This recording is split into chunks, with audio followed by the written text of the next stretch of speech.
sedikit meluruskan bukan meluruskan, menambahkan yang tadi Prof. Fahmi katakan. Ada tiga kejadian yang harus kita simpulkan memang pimpinan tertinggi waktu itu tidak niat. Tidak niat.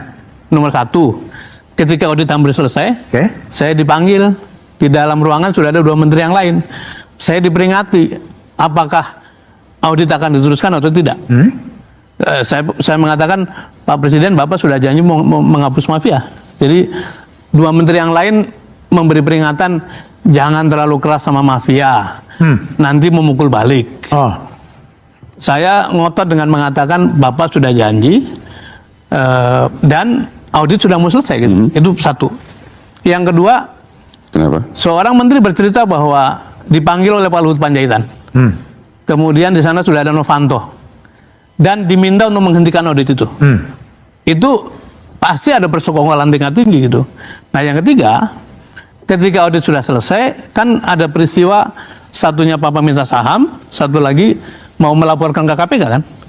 Saya ditelepon oleh Presiden supaya menerima utusan dari beliau, namanya Teten Mas Duki. Nah, Teten menemui saya jam 9:30 malam, mengatakan yang laporan ke KPK ditunda dulu. Yang diurus sekarang adalah ke MKD. Jadi memang ada tahapan-tahapan yang nyata-nyata menghalangi proses itu.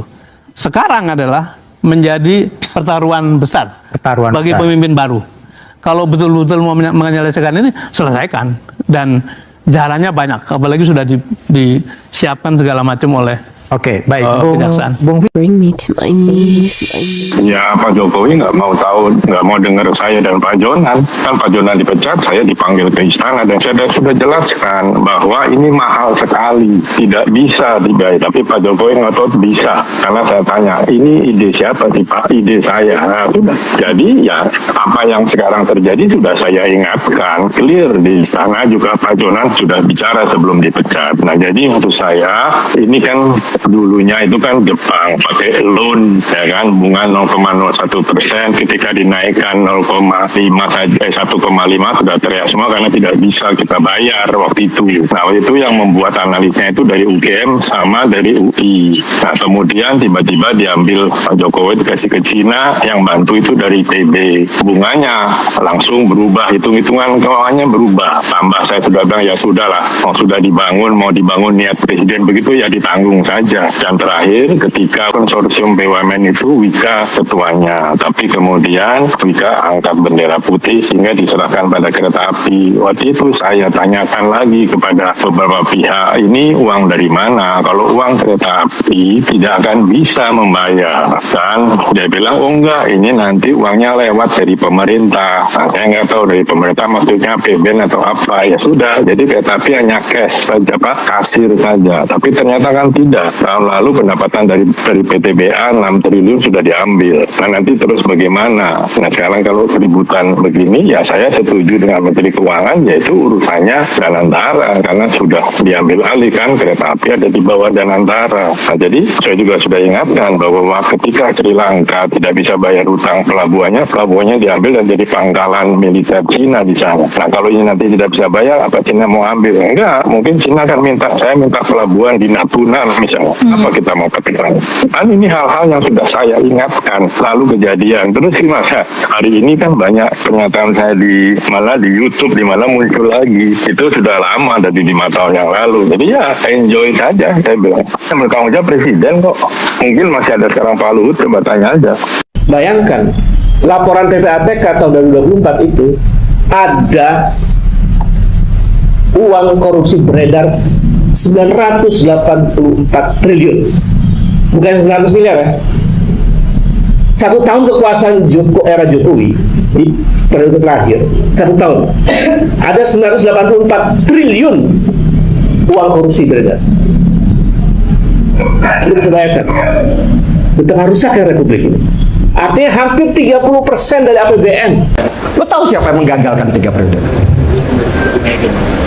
Namanya Megawati Soekarno Putri.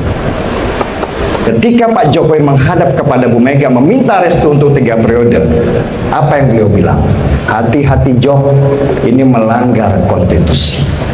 Rakyat akan melawan dengan sendirinya. Saya bukan fansnya Bu Mega. Saya orang yang dari dulu sering mengkritik Bu Mega, Mbak Puan, bahkan PDI Perjuangan. Tetapi pada situasinya saya mengerti bahwa benteng terakhir pada masa itu hanya Ibu Megawati. Kalau nggak ada Bu Megawati lolos itu 3 periode. Disitulah muncul, sebenarnya bukan muncul, mungkin ya nafsu itu sudah ada sejak awal. Ketika orang sudah diberikan kursi yang nikmat, ya kan, itu muncullah nafsu-nafsu manusiawi untuk terus menjabat. Ya, kalau Lukman mungkin belum pernah merasakan bagaimana rasanya menjadi seorang presiden ya, atau nggak usahlah presiden lah, lu jadi komisaris di sebuah perusahaan ya. Ya, semua kenikmatan lu dapat, gaji lu dapat, fasilitas lu dapat, segala macam lu di mana-mana dihormati orang, dipuji-puji orang. Terus kemudian mengerti, paham bahwa tahun depan lu harus mundur dan digantikan oleh orang. Apa yang terjadi? Post power syndrome. Rasa takut untuk kehilangan kekuasaan, rasa takut kehilangan manisnya kekuasaan. Ini sesuatu yang sifatnya manusiawi banget sebenarnya. Hanya orang-orang tertentu yang bisa menguasai diri supaya tidak masuk ke wilayah ini.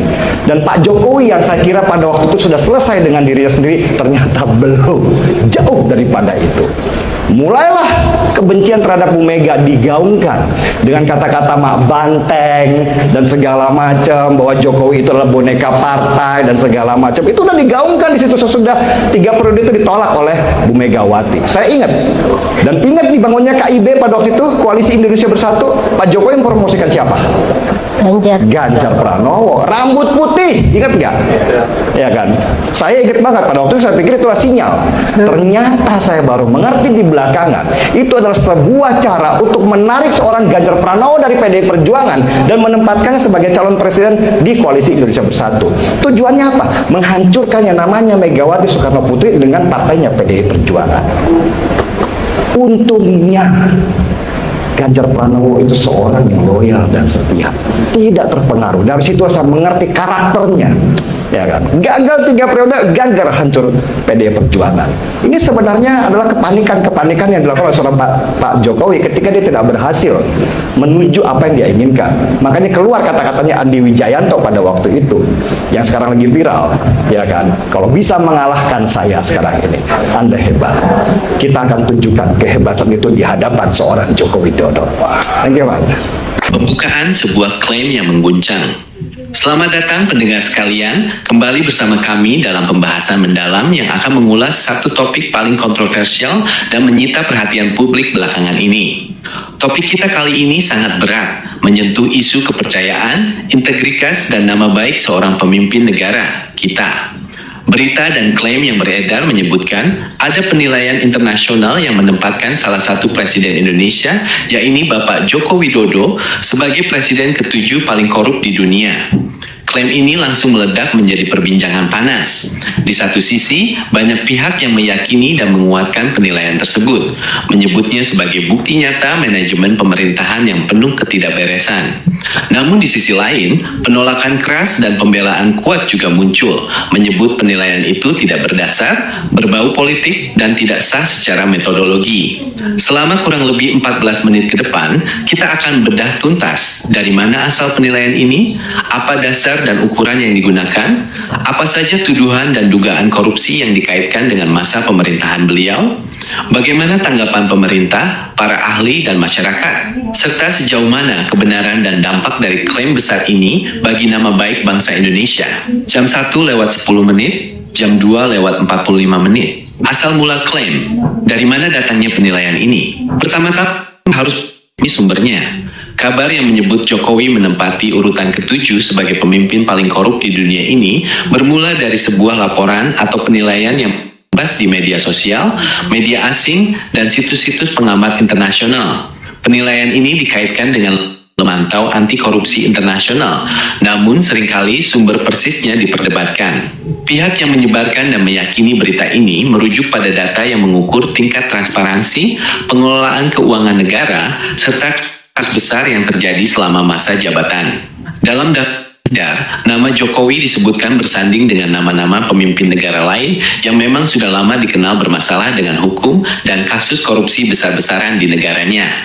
Penting untuk dicatat sejak awal, lembaga pemantau korupsi paling terkenal dan resmi dunia seperti Transparency International tidak pernah secara resmi merilis daftar peringkat presiden paling korup di dunia.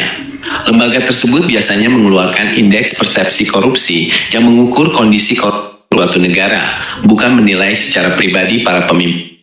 Ini di titik awal perdebatan, apakah penilaian ketujuh ini hasil riset serius, atau sekedar opini, survei tidak resmi, atau bahkan rekayasa informasi. Meskipun sumbernya diperdebatkan, klaim ini kenyataan harus kita sangat besar. Jam 2:45, jam 5:00.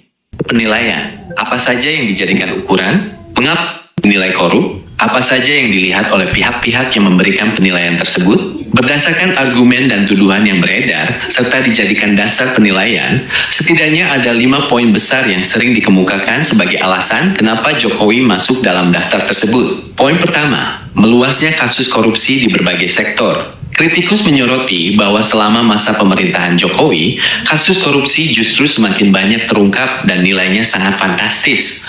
Mulai dari kasus pengadaan bantuan sosial, korupsi di kementerian, dana desa, hingga kasus di lembaga negara.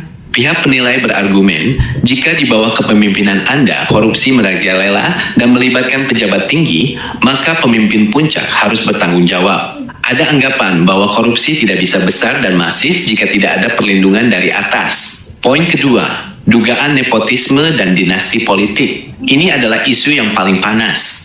Penilai menyoroti bagaimana anak-anak, menantu, dan kerabat dekat presiden tiba-tiba terjun ke dunia politik dan menduduki jabatan strategis atau mendapatkan kekuasaan besar dalam waktu singkat. Bagi banyak pengamat, ini adalah bentuk penyalahgunaan wewenang dan kekuasaan untuk kepentingan keluarga yang merupakan salah satu indikator utama perilaku koruptif dalam definisi internasional. Poin ketiga, kurangnya transparansi keuangan negara. Ada tuduhan bahwa pengelolaan uang negara, terutama untuk proyek-proyek strategis besar, pembangunan infrastruktur, hingga pengelolaan utang negara, tidak cukup transparan. Anggaran triliunan rupiah dikucurkan, namun hasilnya seringkali dipertanyakan, dan mekanisme pengawasan dinilai lemah. Ini dianggap sebagai celah yang sengaja dibuat untuk memudahkan praktik korupsi. Poin keempat, intervensi terhadap penegak hukum. Pihak yang menilai korup seringkali mengaitkan dengan dugaan campur tangan dalam proses hukum. Banyak kasus besar yang dianggap berhenti di tengah jalan, atau pelakunya mendapatkan perlakuan istimewa.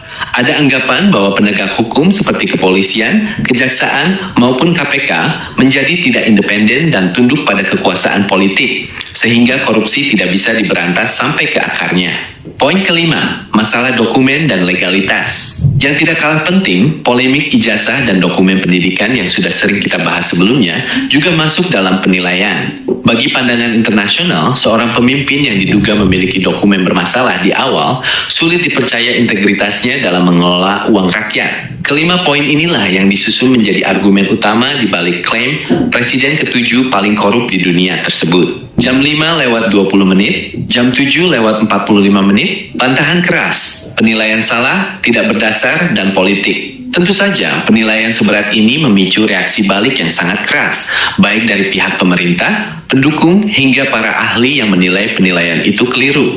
Mari kita dengarkan sisi lain dari perdebatan ini. Pembela Jokowi menegaskan, penilaian ini tidak sah, tidak akurat, dan bermotif politik. Mereka menyoroti fakta bahwa tidak ada lembaga resmi dunia yang merilis daftar ini secara metodologis dan terbuka. Penilaian ini dianggap hanya kumpulan opini negatif dari pihak yang tidak suka, yang kemudian dibesar-besarkan. Mengenai poin-poin tuduhan, mereka memberikan penjelasan. Pertama, soal banyaknya kasus korupsi yang terungkap, pihak pembela justru melihatnya sebagai prestasi.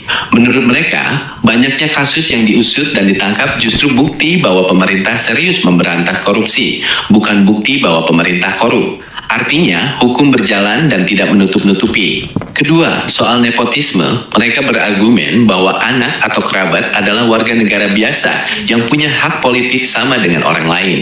Menduduki jabatan dinilai murni karena dukungan rakyat dan kemampuan pribadi, bukan karena campur tangan ayah atau kerabat. Ketiga, terkait transparansi, mereka mengklaim bahwa era Jokowi adalah era paling transparan, di mana anggaran dan data pembangunan bisa dilihat publik. Pembangunan infrastruktur besar-besaran juga dianggap sebagai bukti uang negara digunakan untuk kemajuan bangsa, bukan dikantongi pribadi. Poin penting lainnya, korupsi di Indonesia sudah ada sejak lama, jauh sebelum Jokowi menjabat. Pembela berpendapat bahwa kondisi ini adalah warisan sejarah dan budaya, dan tidak adil jika ditimpakan semuanya ke satu orang pemimpin. Singkatnya, bagi pihak pembela, predikat paling korup itu adalah serangan tak berdasar untuk merusak citra. Padahal menurut mereka, Jokowi adalah pemimpin yang bekerja keras, bersih, dan berintegritas. Jam 7:45, jam 10:10. Jika kita melihat indeks persepsi korupsi dari lembaga resmi seperti Transparency International, posisi Indonesia memang belum membaik secara signifikan, bahkan sempat turun peringkat di masa pemerintahan Jokowi.